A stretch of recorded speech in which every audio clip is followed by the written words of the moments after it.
Up mga kaklase? It's your boy Fernando at nandito naman tayo ngayon para pag-usapan ng isang topic na gusto kong ibahagi sa inyo. So yung pag-uusapan natin ngayon mga kaklase, mabilisang usap lang naman to, patungkol sa paggamit ng isang D-clutch na motor at ang Keyway CR152 ay isang D-clutch na motor, no? So, pwede to sa mga beginner, no, na gustong matuto kung paano mag-drive ng non-automatic na klase ng motor, no, kung saan kailangan gumamit ng clutch. At ang Keyway CR152 ay 5-speed pala, ibig sabihin hanggang pwede mo siyang i-cambio hanggang sa 5th gear. Alright, so ayan, pag-uusapan natin yung mga patungkol sa bagay na yan. So binili ko to, hindi man ako marunong gumamit talaga ng clutch na motor. So natutunan ko na lang din kung paano gamitin. Maraming nagsasabi na iba na mahirap daw hanapin yung neutral niya. Pero sanayin na lang yan. Para sa akin, madali na lang siya, naging basic na lang din. So ayan, punta muna tayo sa pwesto or sa lugar kung saan natin mapag-uusapan yung mga bagay na yan. Alright? So papakitaan ko kayo ng magic. Boom! Magic, no? Andito na tayo sa lugar kung saan tayo kung saan natin pag-uusapan patungkol sa motor na ito, Keyway CR152, paggamit ng isang non-automatic kundi manual or clutch na motor. Ayan, kung so yan yung aking motor. Lapitan natin kung mapapansin nyo guys, no? Meron tayo dito tinatawag na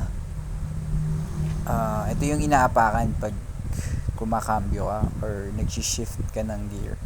So mapapansin nyo yung kadena, at dito wala siyang sa likod, no, nakatulad ng iba kung saan magbabawas ka paano sa likod. Dito puro sa harap lang. So isang baba, 4 na pataas. Ayan siya guys. So subukan natin ngayon kung paano siya gamitin. Dito naman sa kabila, yan lang, normal lang na ganyan. Diyan yung kickstart niya and yung preno sa likod. Ayan, so subukan natin ngayon guys kung paano siya paanda rin. So ayan, so una tanggalin yung center stand syempre, at start natin yung motor, no? At kung makikita nyo dyan yung color green, no? Ayan, one start lang, oh, boom boom, isang push lang, under na. Alright, makikita nyo yung color green dyan na bilog, sabihin yan naka-neutral siya. At ibig sabihin nun, pag naka-neutral, kahit na bomba-bombahin mo, hindi siya aandar. Kahit bigaan ng bigas sa silinyador or sa kanyang throttle, hindi siya aandar, na-steady pa rin siya sa naka-neutral. So yung gagawin mo yan, hawakan mo yan yung clutch nya, bigayin mo yung clutch nya, saktong gitna lang, kapain mo lang. So huwag mo masyadong diin, sa gitna lang, and then apakan mo pababa yung shifter nya pababa para mag-shift siya sa first gear. So ayan, wala yung green na bilog, na first gear na yan. At daan-daan mong bitawan yung kanyang clutch lever at sabay sa pagbiga ng gas ng dahan-dahan para umandar. Ayan, so ganun lang siya guys, no? Tansyahan mo lang, pakiramdaman mo lang para hindi siya mabigla at hindi ka mamatayan. So ganun lang. At sa pagpalit naman, ganun din, biga ulit and then pataas, kasi wala tayong lang to, 1 down, neutral, and then 4 up. Ganun lang siya guys, biga and then pataas. Ayan, third gear na siya yan, diba? Ganun lang siya, palit-palit lang. At masasanay din kayo, basta alalay lang sa clutch lever. Kung hindi pa kayo ganun kasanay, huwag nyo muna siyang masyadong bitawan para hindi kayo namamatayan. Kasi pag binitawan nyo yan tapos nakalimutan nyo kailangan palang pigain bago umandar ulit, mamatayan talaga kayo. So ayun, naka-neutral na ulit, kahit bitawan nyo na, all goods, hindi siya mamamatay. Pero pag naka-gear kayo tapos binitawan nyo nang hindi nakagas, mamamatayan kayo nyan guys. So ayan, naka-neutral ulit siya. So ganun lang naman siya kasimple. At sa patuloy na paggamit ninyo, pagsasanay, kukuha nyo din siya. So goods na goods itong Keyway CR152 sa mga beginners na gustong matuto talaga, kasi yung kanyang clutch lever hindi ganun katigas. At sa mga nagsasabing mahirap hanapin yung neutral niya, men, hindi yun totoo, napakadali. Like, masasanay lang din kayo sa patuloy na paggamit. So yan lang, ganun lang siya simple guys. At lagi nyo yung tatandaan na puro paangat lang siya. At kung magbabawas naman kayo, abaan nyo lang siya pagbaba. Kasi wala nga sa likod na katulad sa mga TMX o sa ibang motor na merong apakan sa likod para magbawas ng gear. Dito sa Keyway CR152, puro lamang siya pataas.